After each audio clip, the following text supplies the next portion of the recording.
All right guys, in this video I'm going to put together the TT02 stock suspension, just your normal strut, not oil filled or anything, and then your steel springs.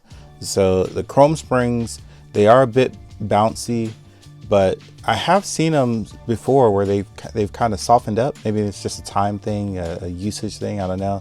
But I would expect them to be a little bit bouncy right out of the box.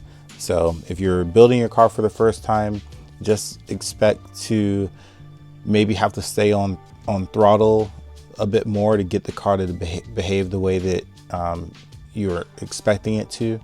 It doesn't have a good transition between on and off throttle. So that should be a target for you as a new driver, to be able to manage the car's throttle to get your car to rotate the way that you want, essentially to be able to drive it around the track without it spinning out.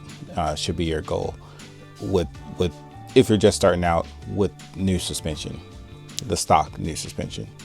Now, upgrading to oil filled shocks or even better springs, I like to go to the Tamiya springs. I think they're really good, the red, yellow, and white ones.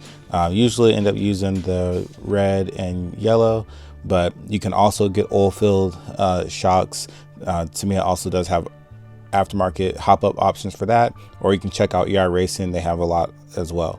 But either way, a quick overview of the shocks, and I'll see you guys in the next video.